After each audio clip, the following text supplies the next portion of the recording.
Hello, everybody. So, things are heating up. Things are heating up in DC.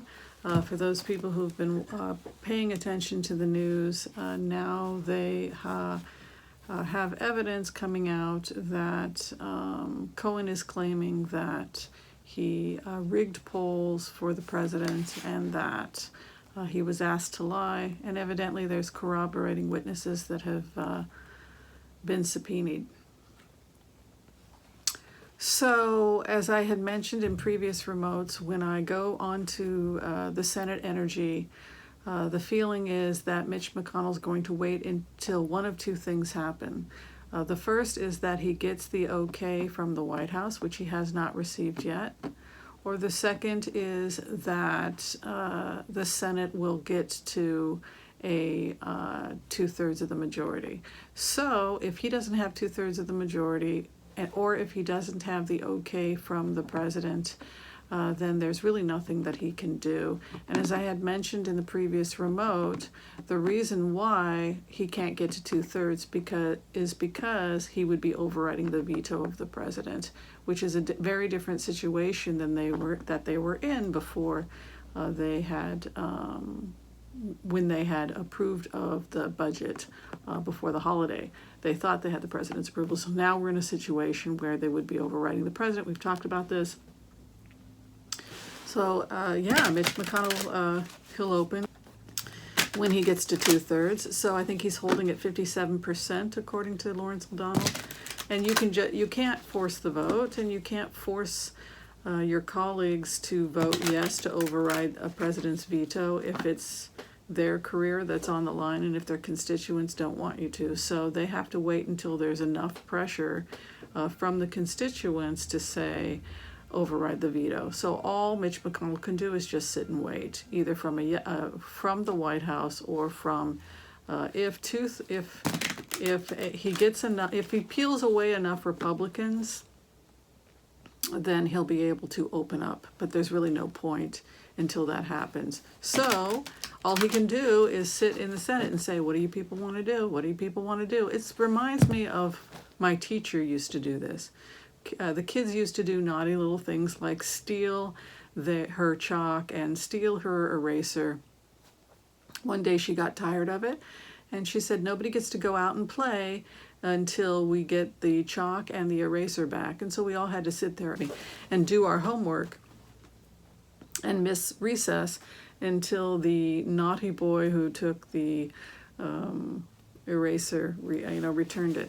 So it's kind of like that in the Senate right now, until the naughty boys and the naughty girls decide that they've had enough. There really is very little that Mr. McConnell can do. People are yelling, yeah, he can open up the Senate. He can open up the Senate and it will die. Everything will die, and then it will go back to the president, and he will refuse to sign it, and will be right. And he has said that is what the negotiations, by the way, are, that President Trump is having with Lindsey Graham, and he keeps saying that he's going to veto it. So what's the point? You have to put yourself in.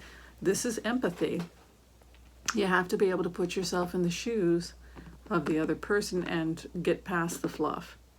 Ask yourselves this: if Mitch McConnell doesn't have 2/3 of the vote, what do you want him to do? And the White House is saying, go ahead and bring it to me and I'll just veto it again. So he's just sitting and waiting in his hideaway, one by one, for the senators to come and say that they're going to vote yes to open things up. When you get to 2/3, when you, the Senate, decide that you've had enough of this nonsense, come talk to me. Who's going to throw themselves on the sword? Who can afford to say yes and still get reelected in 220? I'm waiting. Now, the thing I don't like about this energy is that if you are from a poor state and I'll vote yes, what you going to do for me, Mitch? In plainer words, now's a great negotiating tool that everybody in those states can now say, well, you're gonna have to give me something a little special to get me to yes. What you gonna do for my state? So there's a little bit of there's a seedy side to all of this. Now, I again went back to Pelosi last night. I again went back to Pelosi, And it was even more information about wanting to check the troops. And her feeling about it is this presidency, this administration is incredibly unstable. And because it's unstable, I am third in line to become the commander-in-chief of the military. I'd better find out what's going on. So there's also an element to this of I am third in line to become the commander-in-chief, and so I need to go down and inspect the military. I need to check in and make sure that there's no funny business going on with the military, that their voice is being heard, and they're not being manipulated or abandoned, or having the money that was allocated to them go someplace else. So she's down to, she's also probably getting security briefings that she wasn't getting before, because she is now third in line to the presidency. Should Trump be impeached or removed, and should Pence be not able to fulfill his duties as the president, then it would be Nancy Pelosi. So she takes it very seriously. I'm not saying it's going to happen. Please don't misunderstand me. I'm seeing this is her mindset, that she is cognizant of how unstable this presidency is, and that it could come down to that. It could come down to that, and so that is why she was trying to get to Afghanistan and to meet with certain community leaders and the military. Okay, so I'm going to do a basic general throw again about the shutdown, but I also wanted to spend a little bit of time talking about Kushner and Ivanka Trump, just because I think that an indictment may be coming down on Kushner relatively soon, and possibly her brother as well. It's interesting to get into Ivanka Trump's energy, because when you think about it, every man she's having a serious relationship with is in a serious legal trouble. She was very close to Don Jr. They had a very close relationship. He's now facing indictment. She's very close to her father. He's facing indictment. She was adored by Michael Cohen. He really liked her, and now he's facing indictment. And her husband's facing indictment. So the psychological stress, and she's facing possible indictment. So the psychological stress on Ivanka is difficult to see and to feel. You have to understand, when you enter the hive mind, when you enter the collective consciousness, we're in this together. We are in this together. You, me, and everybody else on the planet. If you can't handle that, you're not ready to be a remote viewer. We are in this together, and so if somebody in the hive is having a breakdown or stressing out or is terrified or is sobbing because she's worried her brother's going to go to jail and she loves and adores her brother, that disturbs the hive. It disturbs the collective, and so we have to give compassion where compassion is needed. Even if somebody has to be removed from the presidency, even if Ivanka is in legal trouble, my heart goes out to her, because she was raised a certain way. She was raised with certain values, and now, unfortunately, those values have come to this.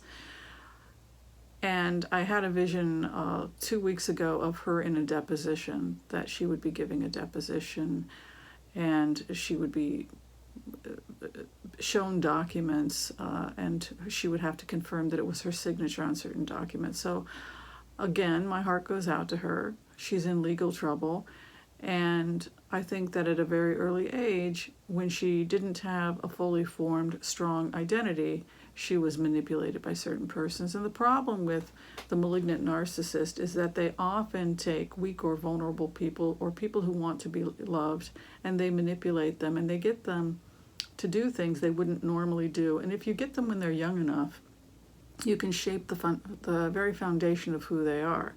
So if you're raised by someone who pathologically lies and learns how to do naughty, naughty things, if that's the culture and the belief system you grow up with, that is a huge thing to overcome. So I'm not justifying anything. I'm saying that as an empath, trying to really see things from the perspective of the other person, she's very worried for her brother. And she cries about it. She cries, she's worried. And seeing somebody crying and having a breakdown and worrying for their brother or worrying for how can you take delight in that? You know, it's, you know, your heart goes out to anybody who's suffering. This is the proper way to look at the world. So, situation right now, walking away from the broken man in order to get back into the church. Five of Pentacles, trying to get back into a situation that's desperate, losing the cups, dropping this, dropping what it is you've built. Things do not look good in DC. I had said in a remote I did last week, and I've been feeling this for some time, that the most likely outcome is resignation, that this president will most likely resign prior to impeachment, but we are very close to getting 60 votes in the Senate to impeach this president. So what I had seen is a vision of Lindsey Graham saying that the duty has fallen on me to inform you, Mr. President, that we have the votes in the Senate to sign the articles of impeachment. We give you the honor of resigning.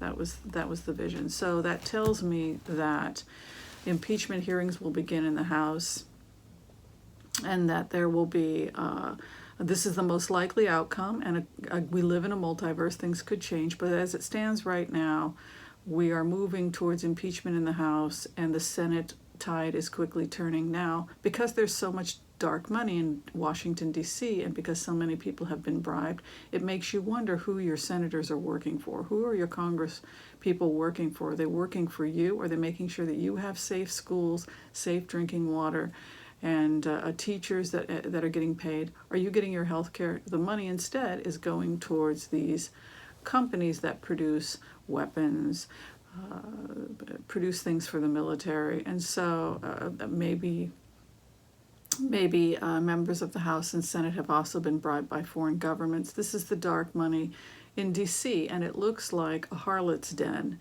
It looks like everybody's been bought and paid for. So what happens is that puts the people who have been bought and paid for in a pickle about impeaching this president, because they think to themselves, damn, am I next? So things were very bad in DC. The dark money has been investigated for a very, very long time. There are a lot of people whose hands are dirty in both political parties. And it had to get to this point before the harlot's nest was exposed and all this dark money that was being investigated. But this is not the only country that has bribed. This is not the only dark money that wound up in DC. So, new beginnings in DC. It's a new horizon. It's a new horizon in DC.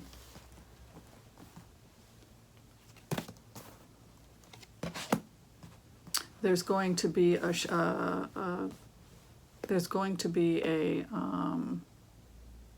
confrontation. It's going to continue to accelerate between Pelosi and President Trump. That's because their cards come up in conflict with each other. So that tells me that they're going to go head and head together. They're going against each other. And again, it has to do with the fact that she is having access to intelligence she did not have before she became Speaker of the House. She's going to clean up the mess. And she perceives of herself as someone who could become the 46th President of the United States if Pence goes out as well. So somebody had asked, is this the woman that's going to take down Trump? Yes, this is the woman that's going to take down Trump. And she is gearing up to possibly become the next president if Pence is removed. Now, will this happen? I don't know. But I can tell you she is doing everything she has to do, or she's trying to do everything she has to do in order to take on the duties of being the commander-in-chief, should that happen. And so she doesn't know what tomorrow will bring, but she knows enough to where she's preparing to take up the position as commander-in-chief should it get to that point. I had said in a previous remote that the British are coming. And I think that something like that is going on, that there'll be, there's a major event that's going to happen. I think there's going to be more stuff leaking about the president. I think that stuff is about to go down. I think there's going to be several indictments. I think that Kushner may have been negotiating a plea deal for some time with his attorney, Abby Lowe. And if he is indicted, it could be on a lesser sentence if he's been cooperating and if he's an informant, which I suspect he might be. I also got the hit that his wife had not been forthcoming. She had not told him the entire truth about certain things, and that this has put her in a dangerous situation politically and in terms of possible criminal indictment. And that's starting to come out, and it will result in her being forced to attend a deposition. I see her attending a deposition, and it would be wise for her to tell 100% the truth during that deposition, because Mueller knows everything anyway. All right, that is the remote today. Thanks for watching, everybody. I'll go ahead and upload this. Be strong, pray good thoughts, give love and compassion to everyone, even those whose political opinions you don't agree with, because in the end, it's just us, and we need to try and make our way in the world with love and compassion towards one another. And hopefully we will get through this. The British are coming. Just remember I said that. Thanks for watching, everyone. Bye.